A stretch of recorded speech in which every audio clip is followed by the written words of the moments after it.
السلام علیکم. بہت سارے ویورز یہ کوشچن پوچھ رہے ہیں کہ ہمیں شارٹلی ویری سمرائز آنسر دیں اس بات کا کہ بگ بینگ تھیوری کیا ہے اور اس کا نام بگ بینگ کیسے پڑا، جو کسی بھی انٹرویوز کے اندر مختلف جگہوں پہ فریکوینٹلی یہ کوشچن پوچھا جاتا ہے.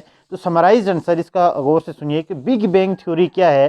بگ بینگ تھیوری اصل میں ایک ایسا سائنسی نظریہ یا ایک ایسا سائنسی ماڈل ہے جو کائنات کی تشکیل کے بارے میں ہمیں بتاتا ہے کہ کائنات کا ارتقاء یہ کیسے ہوا. پچھلی صدی کے 20ویں عشرے کے اندر یہ بات سامنے آئی کہ کائنات پھیل رہی ہے.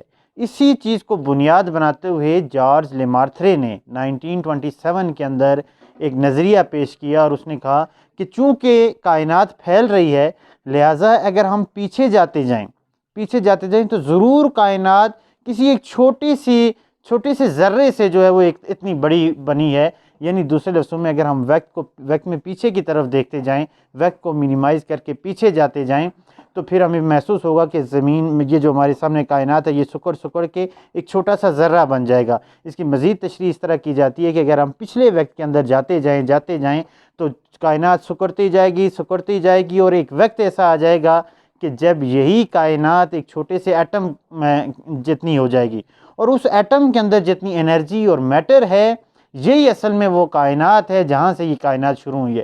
تو دوسرے لفظوں میں کہ وقت میں پیچھے جاتے جائیں تو اس کا سائز کم ہوتا ایک چھوٹا سا ذرہ بن جائے گا جہاں سے یہ ضرور ارتقاء جہاں اس کا شروع ہوا ہوگا اور یہیں سے یہ پھیل کے جو ہے یہ بڑی ہو رہی ہے. تو یہ بات تو اٹل ہے کہ کائنات جو ہے وہ یہ پھیل رہی ہے. دوسری چیز کہ یہ سوال بڑا عام ہے کہ یہ جو بگ بینگ ہے اس کا نام کیسے اس کو دیا گیا.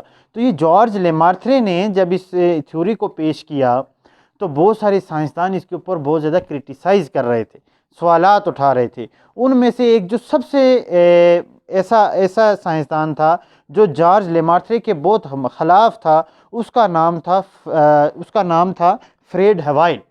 وہ فریڈ ہوائل جو ہے اس نے 1949 کے اندر BBC کو انٹرویو دیتے ہوئے اس تھیوری کو، یہ جو جارج لیمارتھرے کی تھیوری تھی جس کو تھیوری آف جارج لیمارتھرے کہا جاتا تھا، اس کو تنقید کا نشانہ بناتے ہوئے یہ لفظ استعمال کیا کہ یہ جو تھیوری جارج لیمارتھرے کی ہے یہ بگ بینگ تھیوری ہے. اس کو تنقیدی طور پہ اس نے پیش کیا. اس کے بعد اس کا نام جارج لیمارتھرے تھیوری کے بجائے بگ بینگ تھیوری جو ہے وہ پڑ گیا.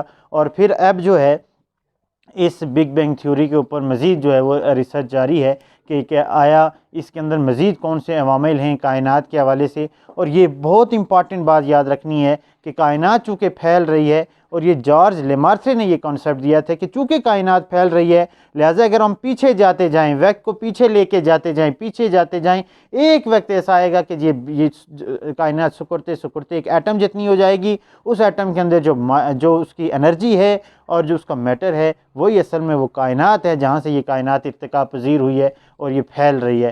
Thank you so much.